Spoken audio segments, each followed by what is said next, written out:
चलते हैं चैप्टर की ओर।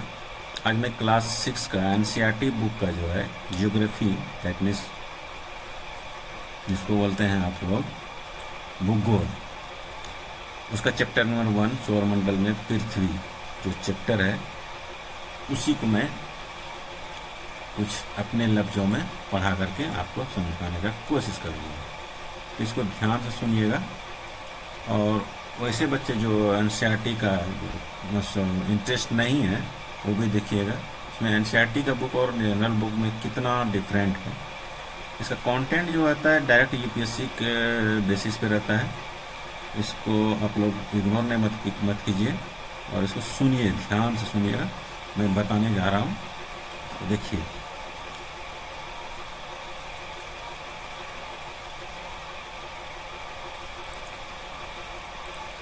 ये फर्स्ट ऑफ ऑल तो मैं ये बोलने जा रहा हूँ कि जैसे ये लिखा हुआ है क्या, इसमें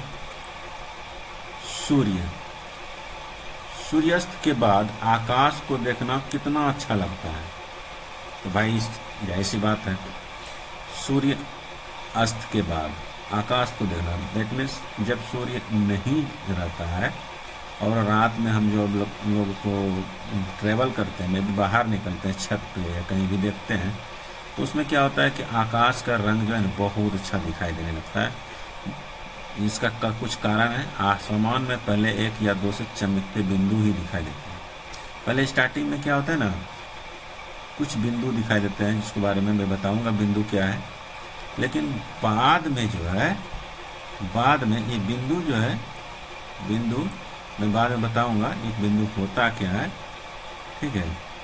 लेकिन बाद में इनकी संख्या बढ़ती जाती है और ये बिंदु का संख्या जो धीरे धीरे क्या होता है, बढ़ता जाता है। आप उनकी गणना नहीं कर सकते। जब ये पूरी तरह से आकाश में फैल जाता है तो हम बिंदु का गणना नहीं कर सकते हैं, ठीक है। संपूर्ण आकाश छोटी छोटी चमकदार वस्तुओं से भर जाता है। क्या हो जाता है, आकाश छोटी छोटी वस्तुओं, चमकदार वस्तुओं से भर जाता है। बहुत सारा आकाश में चमकने लगता है। तो ये चमकने वाले चीज वस्तु को हम क्या कहते हैं, क्या जानते हैं, इसके बारे में ही हम डिस्कस करेंगे। जिनमें से कुछ चमकीले होते हैं, कुछ धुंधले होते हैं। तो इसमें क्या होता है, कुछ ब्राइटनेस होता है, चमकीला होता है, और कुछ धुंधला होता है, अनविजिबल होता है। ऐसा प्रतीत होता है मानो आकाश में हीरे जड़े हुए हैं। ऐसा लगता है कि डायमंड बिछा हुआ है आकाश में, बट जानना मुश्किल रहता है क्या है। इसमें से कुछ टिमटिमाते प्रतीत होते हैं, कुछ टिमटिमाते प्रतीत होते हैं, ठीक है। टिमटिमाना जिसमें फ्लेक्सिबल डिफरेंट टाइप का दिखाई देता है, कुछ अजीब टाइप का रोशनी रहता है। लेकिन अगर आप उनके ध्यान से देखें तो आप पाएंगे कि उनमें से कुछ ही टिमटिमाहट अन्य से अलग है। इसमें क्या होता है, कुछ की टिमटिमाहट जो है अन्य से अलग है। सारे तो मिलता जुलता है, लेकिन कुछ ऐसे टिमटिमाते हैं जिसका बिंदु कुछ अलग है। ये बिना किसी टिमटिमाहट के चंद्रमा के समान चमकते हैं। कुछ ऐसा भी है जो बिना टिमटिमाए ही चंद्रमा के समान है, ठीक है।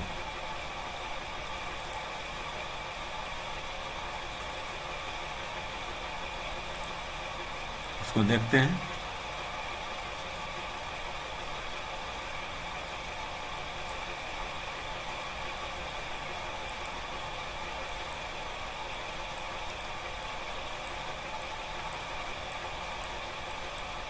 इसको पहले इरेज कर लेता हूँ, उसके बाद मैं पढ़ाता हूँ, तो आप लोग को सुविधा होगा।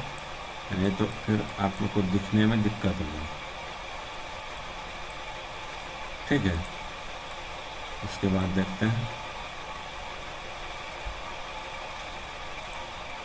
इन चमकीली वस्तुओं के साथ आप लगभग प्रतिदिन चंद्रमा को भी देख सकते हैं। इसमें क्या होता है, हम चंद्रमा को भी देख सकते हैं। चंद्रमा दैट मीन्स मून, यह अलग अलग समय पर अलग आकार तक अलग स्थितियों में दिखाई पड़ता है, ठीक है।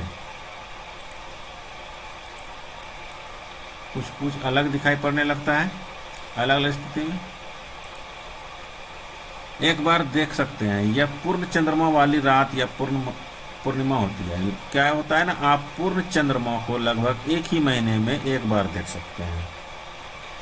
हम चंद्रमा को पूरा देखना चाहते हैं तो महीना में एक बार देख सकते हैं, जो कि 15 दिन का पूर्णिमा होता है और 15 दिन के बाद अमावस्या हो जाता है। 15 दिन आपको सूर्य चंद्रमा क्या होगा, धीरे धीरे बढ़ता हुआ दिखाई देगा। फिर 15 दिन पूर गया तो उसके बाद चंद्रमा घटता हुआ दिखाई देगा, अंधेरा आ जाएगा, उसको अमावस्या बोलते हैं।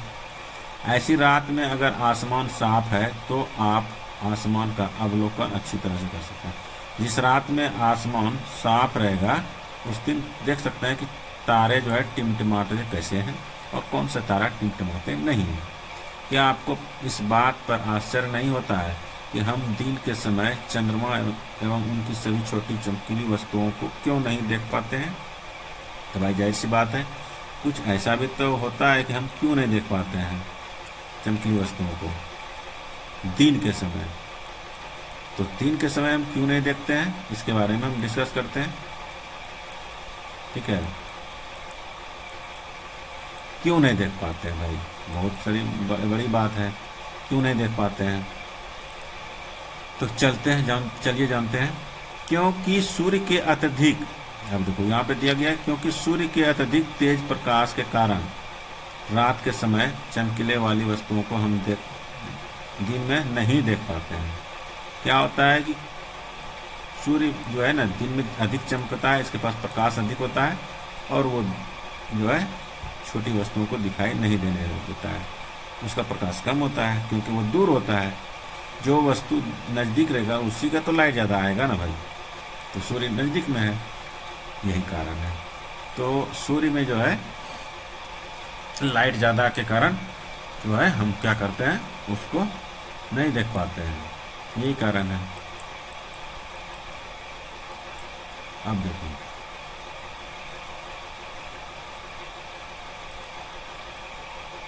सूर्य, चंद्रमा तथा वे सभी वस्तुएं जो रात के समय आसमान में चमकती है खगोलीय पिंड कहलाती है। ये बहुत बड़ी बात है भाई। खगोलीय पिंड किसको कहते हैं? जो रात में आसमान में जो है चमकती है उसको हम खगोलीय पिंड कहते हैं। तो साफ सी जाहिर है, सूर्य चमकता है, चंद्रमा तथा वे सभी वस्तुएं जो रात के समय आसमान में चमकती है, सूर्य चंद्रमा भी चमकती है, ये सारे चीज जो है हमारा खगोलीय पिंड हुआ जो चमकता है।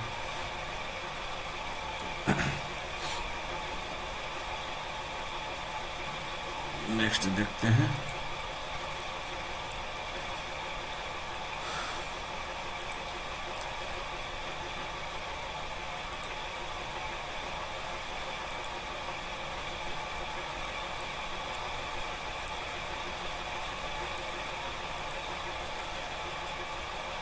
इनके पास अपनी ऊष्मा तथा प्रकाश होती है। इस जो चमकता है रात में उसके पास क्या होता है, ऊष्मा और प्रकाश, लाइट दोनों होता है। ठीक है, इसके पास क्या होता है, अपना लाइट भी होता है और अपना प्रकाश भी होता है, जिसे वे बहुत बड़ी मात्रा में उत्सर्जित करते हैं, बहुत बड़ी मात्रा में। इन खगोलीय पिंडों को तारा कहते हैं। तो जो लाइट देता है, जो ऊष्मा देता है, उसी को तो हम तारा कहते हैं। तो खगोलीय पिंड में जो लाइट देता है उसको हम तारा कहते हैं, जो लाइट नहीं देता है, ऊष्मा नहीं देता है, उसको हम तारा नहीं कहते हैं। तो इसमें क्या हो जाएगा, आप ध्यान देखिएगा, चंद्रमा हमारा अपना लाइट इसके पास नहीं है, तो ये जो है तारा नहीं है। सूर्य लेकिन अपना प्रकाश है इसके पास, ये है क्या है, आपका तारा है। सूर्य भी एक तारा है। जो मैं बात बोल रहा हूँ उसको ध्यान से सुनिएगा, नहीं तो मिस्टेक हो जाएगा, आपको समझ में नहीं आएगा।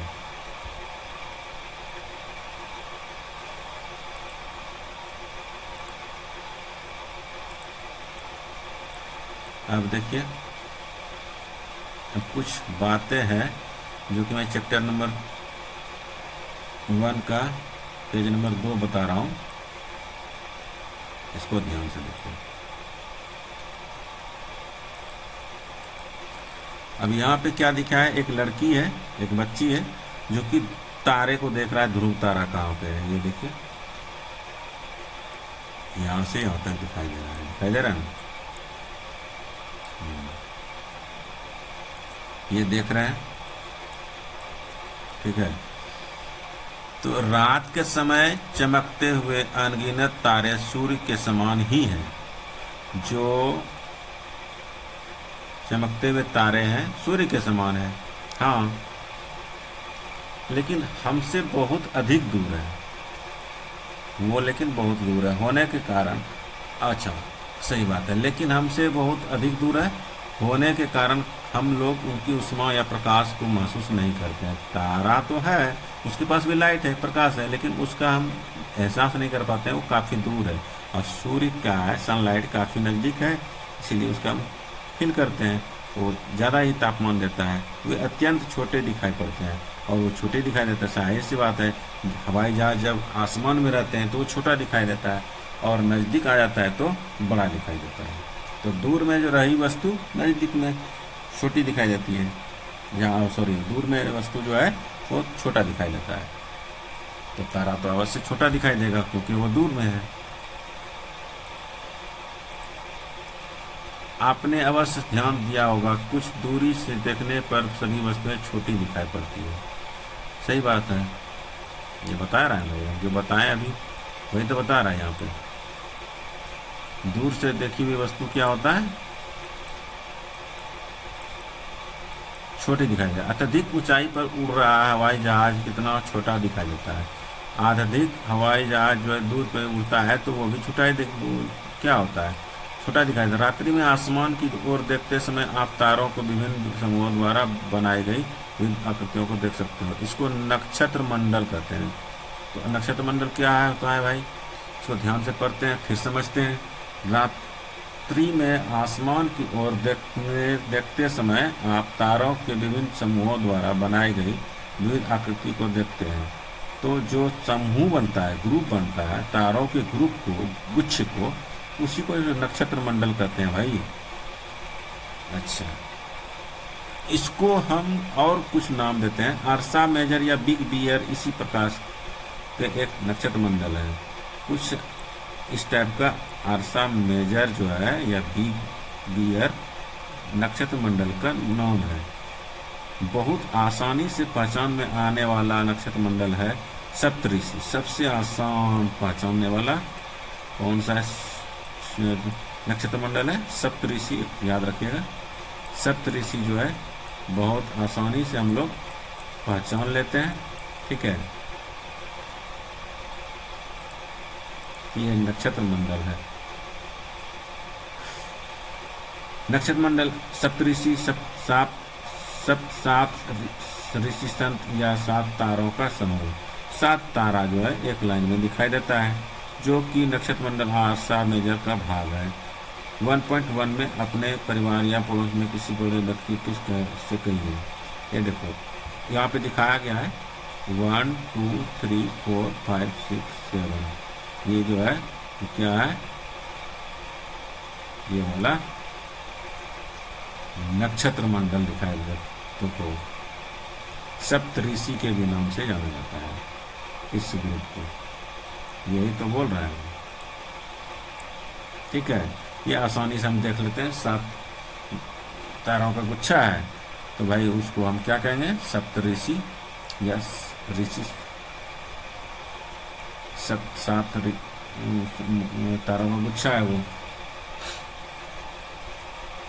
अपने परिवार या पड़ोस, वह आपको आसमान में अत्यधिक तारों, ग्रहों तथा नक्षत्र मंडलों को दिखाएं।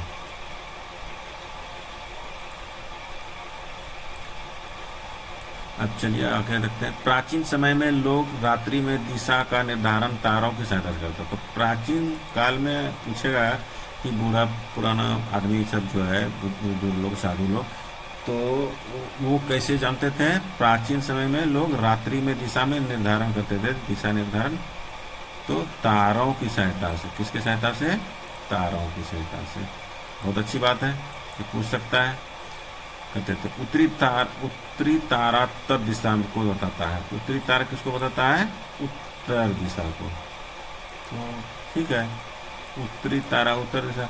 उसे ध्रुव तारा भी कहते हैं। तो उत्तरी तारा को क्या कहते हैं? ध्रुव तारा भी कहते हैं।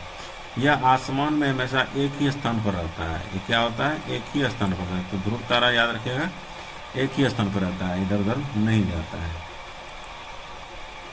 ठीक है।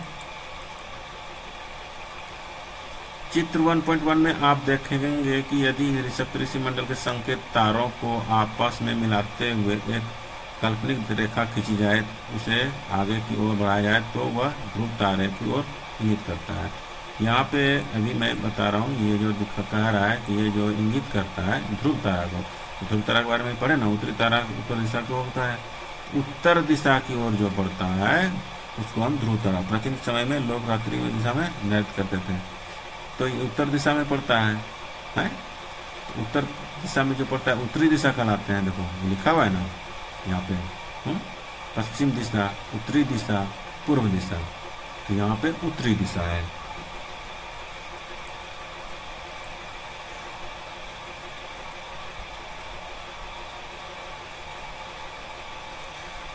चलते हैं। कुछ खगोलीय पिंडों में अपना प्रकाश अंशों नहीं होता है, वे तारों के प्रकाश से प्रकाशित होते हैं। कुछ खगोलीय पिंड ऐसे भी होते हैं जिसका अपना प्रकाश नहीं होता है, उसे ग्रह कहते हैं। उस पिंड को क्या कहते हैं भाई? तो ग्रह कहते हैं। जिसको अपना प्रकाश नहीं होता है उसको ग्रह कहते हैं। ठीक है।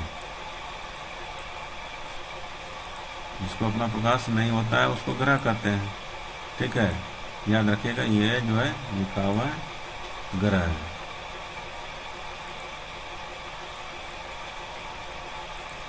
थोड़ा सा प्रॉब्लम आ रहा है, हाँ, ये जो है ग्रह कहलाते हैं। ठीक है।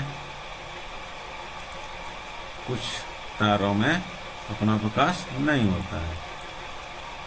ग्रह जिसे अंग्रेजी में प्लेनेट कहते हैं, इसको प्लेनेट भी कहते हैं इंग्लिश में। ग्रीस भाषा के प्लेनेटाई शब्द से बना है, जिसका अर्थ होता है परिभ्रमक, अर्थात चारों ओर से घूमने वाला। जो ग्रह होते हैं जिसके पास अपना प्रकाश नहीं होता वो चारों ओर घूमता है। पृथ्वी ये भी चारों ओर घूमता है, जिस पर हम रहते हैं एक ग्रह है। तो पृथ्वी क्या है? ये जो पृथ्वी है इसको हम लोग घूमते हैं, अर्थ इसको बोलते हैं EARTH।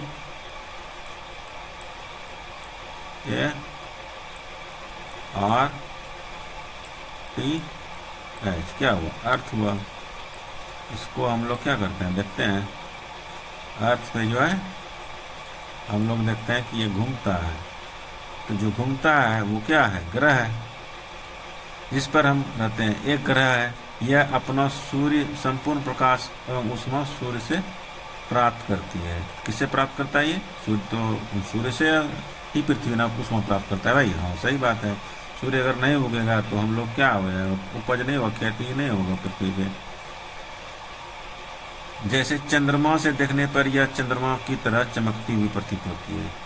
सही बात है। चंद्रमा पर जाएंगे तो आप लोग वहाँ से अगर देखेंगे तो पृथ्वी क्या होगा? चमकीला दिखाई देगा। ये तो बताया गया है।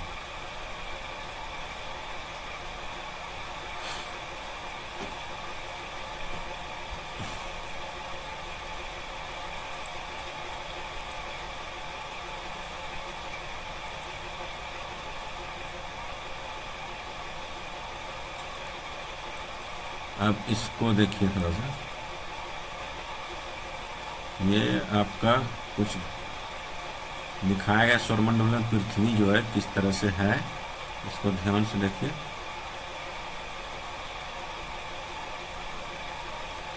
ये ग्रहों का कुछ नाम दिया गया है फिगर में।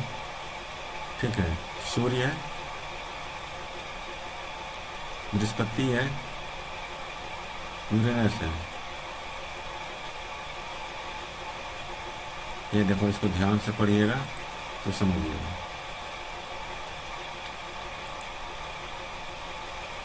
बुध क्या है? सूर्य के चारों ओर एक परिक्रमण 28 दिन में करता है। बुध ग्रह क्या है? 28 दिन में परिक्रमण करता है। ठीक है। शुक्र अपने अक्ष पर घूर्णन 59 दिन में करता है। पृथ्वी जो है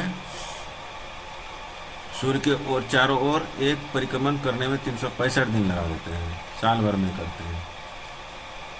और अपने अक्ष पर घूर्णन करने में 1 दिन लगाता है। अपने अक्ष पर 1 के दिन में कर लेते हैं ये। तो इस तरह से ये सारे चीज़ दिए गए हैं, इसके बारे में थोड़ा सा पढ़ लीजिएगा घर पे, ठीक है।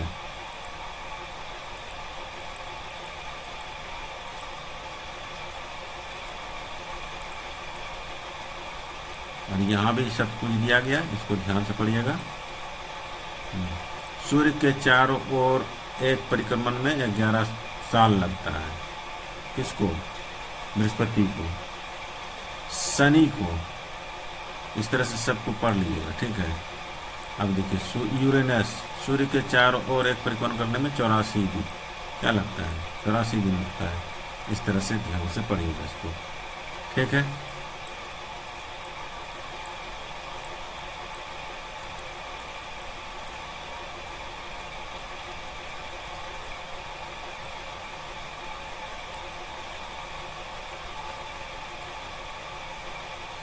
इतना ही रहने देते हैं, क्लास वीडियो बड़ा हो जाएगा तो उसके बाद आपको समझ में नहीं आएगा, और हम नेक्स्ट वीडियो में इसके बारे में डील करेंगे। और जितना पढ़ा दिए उसको ध्यान से आप लोग जो है ना समझिएगा, इसके बारे में और हम गहरी रूप से बताएंगे, समझाएंगे।